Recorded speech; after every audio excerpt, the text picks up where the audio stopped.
Halo semuanya, selamat datang di sesi pembelajaran kali ini.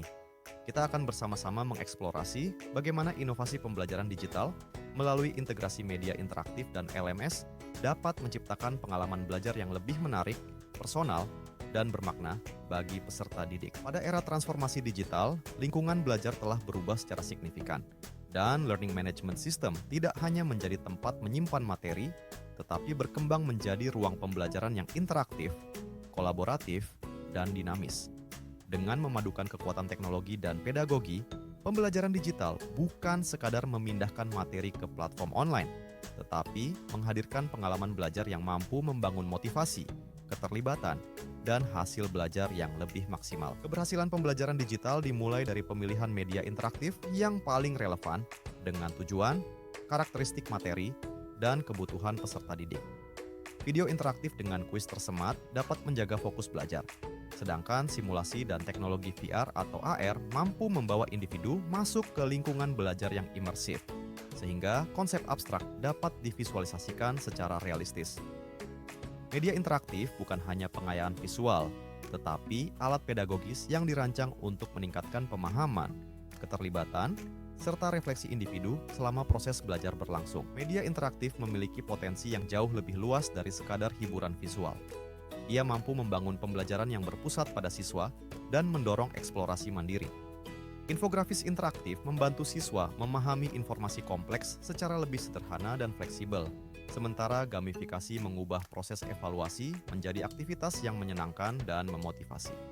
Skenario bercabang memungkinkan siswa membuat pilihan dan melihat konsekuensi dari setiap keputusan, sehingga keterampilan berpikir kritis dan pemecahan masalah dapat berkembang secara alami selama pembelajaran. Agar media interaktif dapat dimanfaatkan secara optimal, integrasi konten ke dalam LMS harus dilakukan secara strategis dengan mempertimbangkan fleksibilitas platform, antar muka pengguna, serta dukungan plugin dan ekosistem pembelajaran. LMS seperti Moodle menawarkan kustomisasi tinggi, sementara Google Classroom unggul dalam kesederhanaan dan keterhubungan layanan.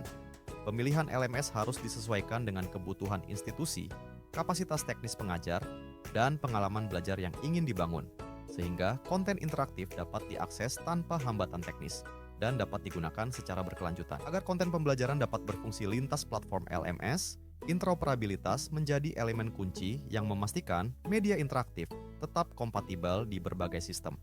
Standar LTI atau Learning Tools Interoperability memungkinkan aplikasi eksternal terhubung langsung ke LMS dengan akses yang terintegrasi.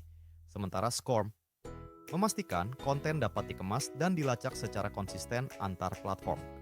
Teknologi XAPI atau Experience API bahkan mampu merekam aktivitas belajar di luar LMS sehingga data yang dikumpulkan lebih komprehensif. Dengan interoperabilitas, institusi memperoleh fleksibilitas, efisiensi, dan keberlanjutan dalam pengelolaan materi digital. Strategi integrasi yang efektif memerlukan pemilihan alat konten interaktif yang kompatibel, pengaturan alur kerja yang jelas, serta kesadaran terhadap potensi hambatan teknis. Platform seperti H5P dapat dimanfaatkan untuk membuat aktivitas interaktif yang langsung dapat dibenamkan ke dalam LMS. Dan media eksternal sebaiknya mendukung standar LTI, SCORM, atau XAPI untuk pelacakan yang konsisten.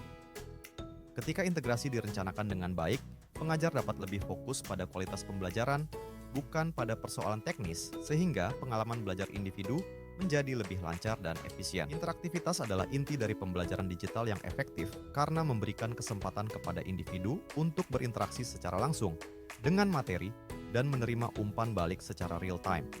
Ketika individu menjawab kuis, menyelesaikan simulasi, atau memberikan input lain, sistem akan memproses dan memberikan respons langsung berupa koreksi, penjelasan tambahan, atau penguatan. Mekanisme ini tidak hanya membantu individu memahami kesalahan, tetapi juga memberikan gambaran perkembangan belajar yang dapat dianalisis oleh pengajar untuk merancang intervensi berikutnya. Semakin cepat dan relevan umpan balik yang diberikan, semakin kuat motivasi dan pemahaman individu. Pembelajaran adaptif memanfaatkan data interaksi individu untuk menyesuaikan tingkat kesulitan, kecepatan belajar, dan urutan materi, sehingga pengalaman belajar menjadi benar-benar personal dan relevan bagi setiap individu. Individu yang mengalami kesulitan akan diberikan materi pengayaan atau latihan tambahan, sementara individu dengan kemampuan tinggi dapat diarahkan ke tantangan lanjutan agar tetap berkembang. Dengan pendekatan ini, tidak ada individu yang tertinggal atau merasa terhambat karena jalur pembelajaran selalu selaras dengan kebutuhan dan potensi masing-masing individu. Pembelajaran Learning Analytics menjadikan data sebagai landasan untuk memahami pola belajar, memantau perkembangan, dan merancang intervensi pembelajaran yang lebih tepat sasaran.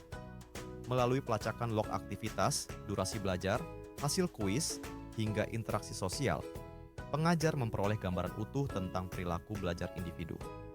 Dashboard analitik memungkinkan visualisasi progres dengan cepat melalui grafik dan indikator status risiko.